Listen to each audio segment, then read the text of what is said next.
Dans ce nouvel épisode de notre podcast, nous mettons en lumière les parcours inspirants des bénéficiaires du programme Yard Digital, soutenu par le projet PIC en partenariat avec la Banque mondiale. Ce programme, c'est un vrai catalyseur pour les jeunes entrepreneurs, en leur offrant les ressources nécessaires pour développer des projets innovants et ayant un impact positif sur leur communauté. Aujourd'hui, nous avons le privilège de recevoir Garis, le fondateur de Smart Solar System, qui développe des solutions connectées et innovantes en lien avec les énergies solaires.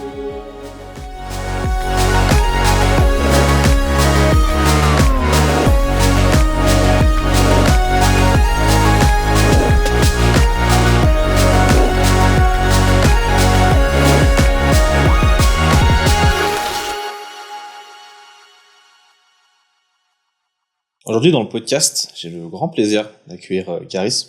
Bonjour, bienvenue dans le podcast. Bonjour Arcel, bonjour à tous à ceux qui regardent cette vidéo. Moi je suis Garis Rakotorasu, donc je suis très heureux d'être invité pour ce podcast aujourd'hui. Est-ce que, alors, tu peux nous parler un petit peu de déjà de ton entreprise, parce que c'est une des raisons pour lesquelles tu es là, c'est parce que aujourd'hui tu es entrepreneur, tu as bénéficié d'un accompagnement, mais est-ce que tu pourrais nous dire un petit peu c'est quoi le nom de ton entreprise, qu'est-ce que vous faites, d'où est venue l'idée aussi? Oui, en fait mon entreprise c'est Solar Smart System et c'était fondé en 2023. Ouais. Et en 2023 on n'était pas encore formalisé. Mais du coup, quand on avait bénéficié le programme de Yard Digital, c'est là que nous avons décidé d'être formalisés. Et c'était en juin 2024. Donc, on avait élaboré des business plans et tout ça avec Nexta qui nous avait accompagnés jusqu'à la fin du programme en fait. Ok. Et concrètement, c'est quoi le produit que vous développez, que vous souhaitez commercialiser? Oui, en fait, à savoir que le programme Yard Digital, c'est pour accompagner des jeunes entrepreneurs qui est basé dans le domaine digital. Donc, notre but, en fait, c'est de digitaliser les systèmes solaires. Ok. Donc, ça permet aux utilisateurs de bien surveiller en général le comportement de son système solaire. Donc, pour être notifié, alerté en cas de dysfonctionnement et tout ça. Donc, le but donc c'est de pérenniser vraiment les matériels des utilisateurs, afin qu'ils aient une retour sur investissement à long terme et voilà, qu'ils ne s'en soucient plus des entretiens et tout ça. D'accord. Donc en fait, c'est quoi? Est-ce que c'est une pièce que tu branches dans le système et ensuite il y a une application, ou comment ça se passe un petit peu? Imaginons que je suis intéressé. Bon, j'ai pas de panneau solaire, mais imaginons que j'en ai et que voilà, je suis intéressé. Comment ça se passe? En fait, c'est un module électronique qui va être installé sur les systèmes solaires. Donc, ça convient à tout type d'installation solaire. Ça peut s'adapter à tout type d'installation solaire et c'est connecté via une application. Donc, tu peux gérer, optimiser ton énergie solaire. Donc, comme un professionnel, voilà, pas besoin d'appeler des secours et des techniciens pour que tu puisses vraiment entretenir ton système solaire. Donc c'est ça l'avantage aussi. Et tu connais, tu vas recevoir un peu plus de connaissances dans le terme technique, quoi. D'accord. Donc par exemple, du coup, je me connecte sur l'application. Donc par exemple, j'imagine que je peux voir par exemple combien de, alors c'est quoi du coup, c'est des combien de kilowattheures par exemple, du coup ça a produit par exemple mon panneau. Oui, est-ce que du coup c'est aussi connecté à, parce que je crois que comment ça fonctionne déjà le système de panneaux solaires? Est-ce que tu peux nous dire, il y a un panneau mais c'est pas tout de suite relié au système d'agirement? Je crois ça passe par un convertisseur, il y a une batterie peut-être qui stocke l'énergie, ou ça fonctionne comment généralement? C'est tout à fait comme ça. En fait, le module permet de voir la production des systèmes du plaque solaire. Il y a aussi il permet de voir la consommation quotidienne des utilisateurs. Ah, super. Et voilà, il y a aussi des recommandations, des suggestions qu'on peut, des guides en fait, Ok. que tu pourrais consulter quand t'es vraiment perdu. Ok, À la super. fois, elle te donne en fait la consommation de la journée et tout ça. D'accord. Ben, en fait, c'est un détail du comportement de ton système solaire. Ok, super. Et comment ça t'est venu l'idée? Enfin, t'avais un panneau solaire et tu savais pas comment il fonctionnait et tu t'es dit, Ben, en fait, nous, à la maison, parce que nous habitons un peu loin, Mhm. à Latine-Baza, donc des fois, il y avait une coupure très longue. Mhm. Et voilà, on avait décidé d'en acheter un système solaire. Ouais. Et du coup, ça paraît, il me semble que voilà, ce n'était pas pérenne au niveau de la batterie et tout ça. Mhm. Donc, on a réfléchi en fait. Et on faisait des analyses pourquoi ça s'est détérioré rapidement. Mhm. Quelque chose ne va pas Ouais. dans ces matériels-là. On doit faire des analyses. Donc moi, en tant qu'ingénieur, en fait, je suis sorti d'un établissement technique supérieur, Ok. voilà, Ok, qui ok. est à Saint-Michel-à-Port-Paix. Ok. Je vais le mentionner quand même. Et en effet, j'étais curieux en fait, et j'avais lancé une recherche en fait. Et c'était du coup là que j'ai compris qu'il faut bien savoir les utiliser, à vrai dire, pour que ça ne se détériore rapidement, quoi. Donc, D'accord. voilà. Ok, ouais. En fait, c'est vraiment d'un truc, d'une expérience personnelle, en fait, que ça t'est venu l'idée. Ouais, Ok.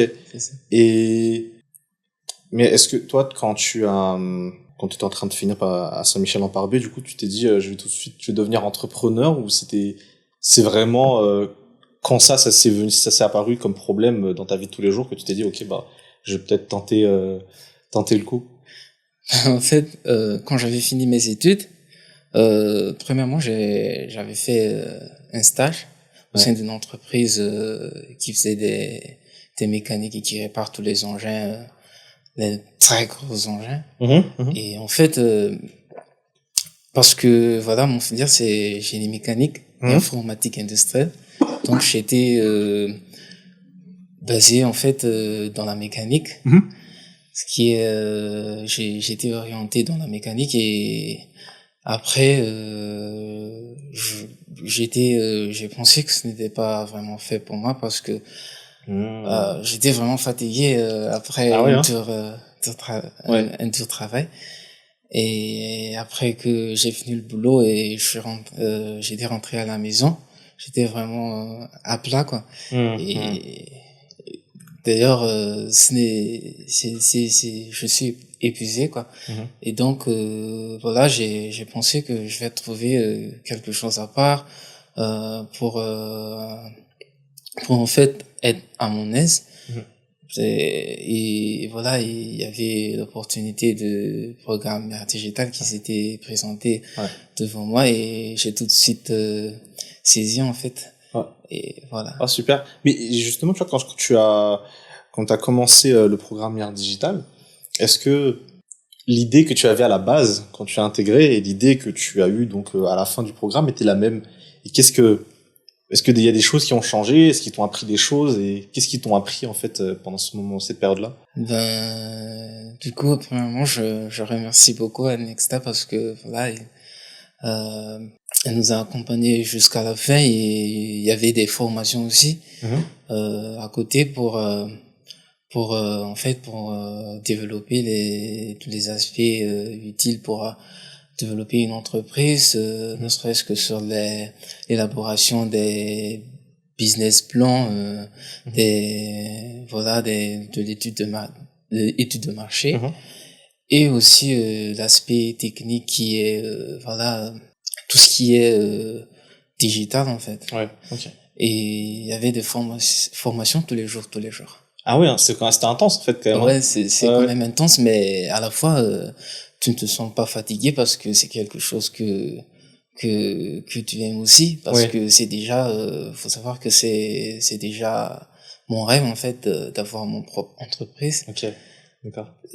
Depuis tout mon jeune âge, en fait, j'ai déjà discuté avec mon père quand il était encore là, en fait, que là, j'aimerais avoir mon propre entreprise. Waouh, super. Et aujourd'hui, bah, tu y es arrivé, donc franchement, bravo. Hein.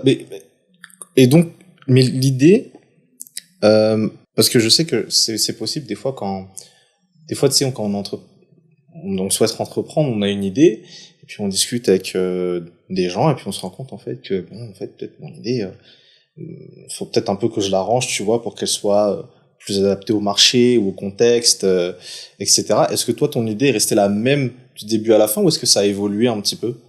En fait, dans le domaine entrepreneuriat, on doit un peu changer dans le temps. Ouais.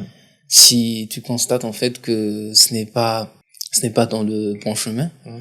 on doit dévier en fait. Ça fait partie des formations que nous avons reçues chez Nexta en fait. Mhm. Et du coup, tu dois t'adapter en fait en fonction de la situation aussi, en fonction des besoins de tes clients et tout ça. Donc, c'est vraiment quelque chose qu'on doit se miser en fait dans l'entrepreneuriat. D'accord. Et justement, aujourd'hui, t'as déjà des clients, du coup, avec qui tu travailles Oui, bien sûr, Ouais. on a déjà des clients à qui on fait des installations, mais aussi tester notre produit en fait. Ok. Parce que voilà, on est en phase de l'MVP Mhm. et voilà, on fait des tests et tout ça pour que le projet soit vraiment concret et tout ça. Ouais. D'ailleurs, enfin, petit info, MVP, pour ceux qui ne sont pas familiers avec le terme, c'est Minimum Viable Product. En fait, c'est, on va dire, Voilà. le minimum que Voilà. dont tu as besoin pour lancer sur le marché, du coup.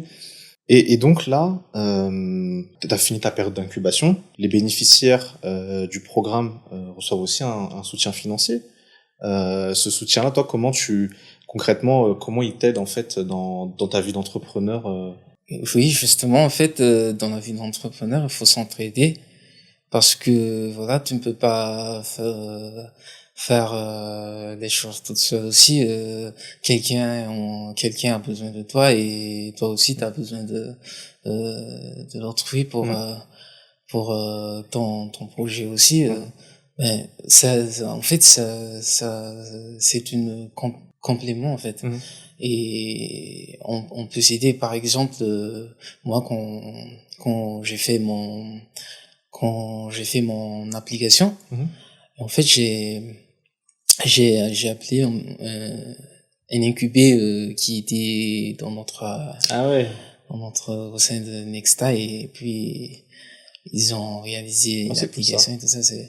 C'est vraiment quelque chose qui est le réseau, c'est important aussi et on doit développer voilà un réseau quoi. Et voilà, les incubés, ce sont tes premiers réseaux. C'est en vrai, fait. c'est vrai. Et puis, voilà, et s'étendre, en fait, il faut se sympathiser avec les incubés et tout ça. Aujourd'hui, t'es tout seul dans l'entreprise, où t'as des collaborateurs, t'as recruté des personnes, du coup, suite à cette période d'incubation et au financement que t'as reçu, ou... En fait, comme récemment nous sommes bâtis, en fait, j'ai pas encore très besoin d'employés et tout ça, mais quand même il y a des personnes qui est vraiment dans le projet aussi, qui fassent ces efforts aussi pour réaliser le projet. Donc on est trois évidemment D'accord. en ce moment. Ok. Voilà. Ok. Donc toi, tu t'occupes vraiment de la partie développement de produits, la partie technique vraiment. Vraiment. Ouais. Et les deux autres, c'est plus commercial, C'est plus marketing commercial, un peu. marketing, gestion, Ouais. voilà tout ce qui est dans le comptabilité Ouais. et tout ça. Ouais. Mais moi je m'occupe totalement sur le module parce que c'est vraiment quelque chose qui est un peu innovant aussi à la fois et je pense que il y a beaucoup de recherches à faire et tout ça. Donc, je pense que moi, je peux le faire. En fait.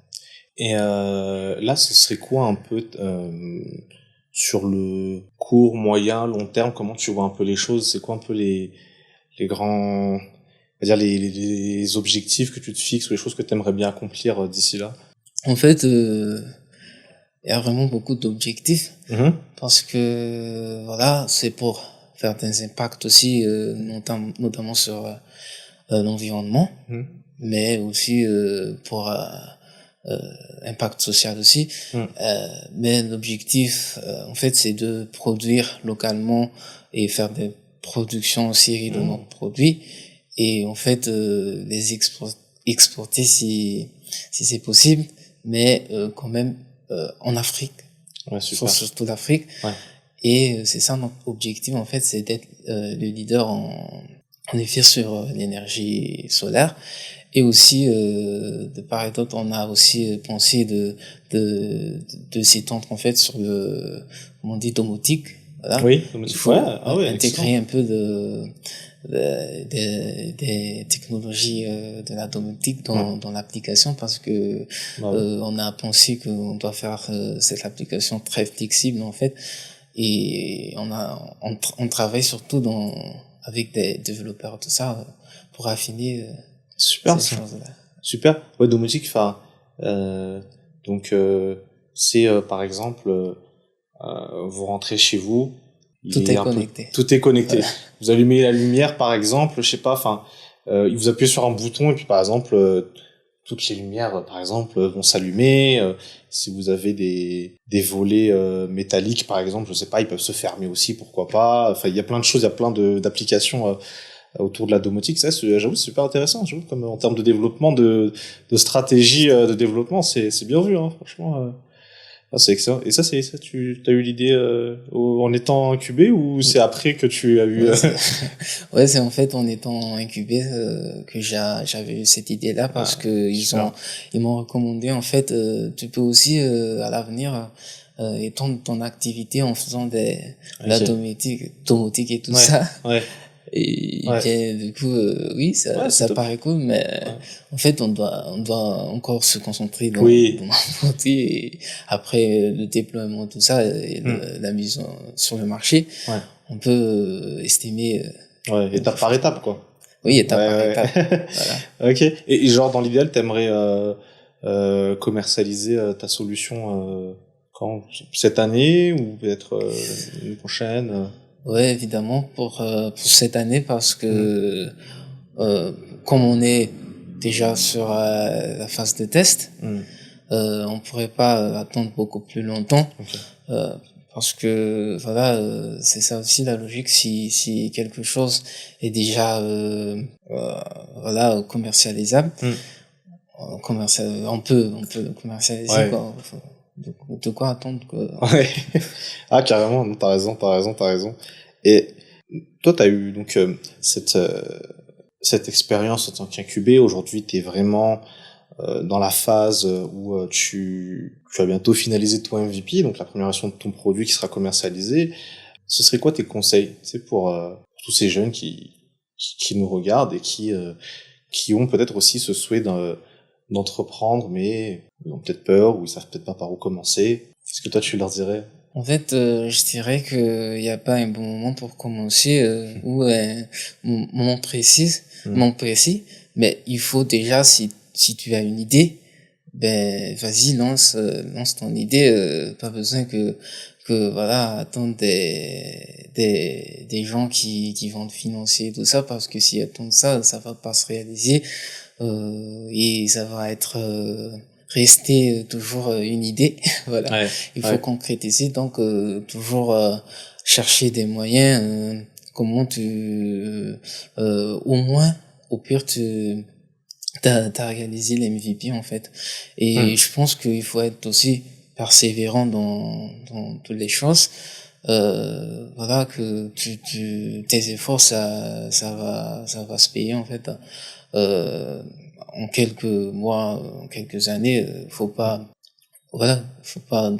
se décourager et écouter toujours les critiques des autres parce que c'est vraiment important, même si des fois t'as du mal à distinguer est-ce que je dois prendre ces critiques là dans l'effet positif ou négatif. Et donc c'est important de voir le bon côté des choses, que ce soit des critiques constructives ou voilà. Ouais, non, ça c'est vrai, et ça me rappelle, j'ai eu un invité me raconter une histoire. C'est l'histoire d'une grenouille, en fait, tu vois. Et et en fait, il y a une course de grenouilles qui se fait, et en fait, tout le monde dit à la grenouille, oui, non, tu vas pas y arriver, laisse tomber, c'est pas fait pour toi, etc. Et en fait, à la fin de la course, bah, la grenouille en question, elle a gagné, tu vois. Et donc on se demande, mais pourquoi, en fait, comment ça se fait qu'elle a réussi? Et en fait, cette grenouille était sourde, tu vois. Et donc en fait, une des morales de l'histoire, c'est que effectivement il y aura toujours des gens pour parler, pour critiquer. Mais parfois c'est qu'il faut savoir faire en partie abstraction de ce qui se dit pour pouvoir rester concentré sur ce qu'on fait. Il faut savoir être concentré sur son objectif. C'est ça. Et ne jamais laisser tomber ton rêve aussi, parce que voilà, t'as quelque chose en toi que tu dois vraiment développer en fait, et que quelqu'un ne peut pas te bloquer pour atteindre tes objectifs. Mais voilà, il y a aussi moi je remercie beaucoup aussi à mes frères qui qui étaient toujours là et qui m'ont aidé dans l'élaboration de mon projet. Et il y a aussi ma copine qui m'a acheté vraiment un livre qui s'intitule Comment devenir un grand leader et tout ça. Super. Donc c'était vraiment merveilleux pour moi et je suis vraiment reconnaissant de ma famille et tout ça. Et vraiment faut bien s'entourer en fait des bonnes personnes aussi. Voilà. Super. Non, mais j'apprécie beaucoup ce que tu dis, parce que c'est vrai qu'en fait entreprendre c'est aussi une aventure humaine avant tout. Et donc comme tu dis, c'est intéressant d'avoir des proches autour de soi qui sont là pour nous soutenir, parce qu'entreprendre c'est pas simple, c'est pas évident. Donc bah écoute, on va terminer notre discussion. Moi je voulais en tout cas te remercier pour le bel exemple que tu poses, et bah, te souhaiter le meilleur bah, à toi et ton entreprise, pour que bah, vous puissiez lancer votre MVP, vous développer et grandir vraiment avec le temps, afin de devenir, comme tu souhaites, donc être la référence, le leader dans le domaine. Et merci beaucoup, et voilà, j'encourage toujours les jeunes à entrer dans l'entrepreneuriat, parce que c'est vraiment en vogue aussi. Et voilà, vous devrez concrétiser votre idée, parce que je sais que les jeunes malgaches ont du talent en fait. Ouais. Et faut pas cacher les talents aussi. Faut les mettre en avant en fait. Voilà. Franchement, bien dit.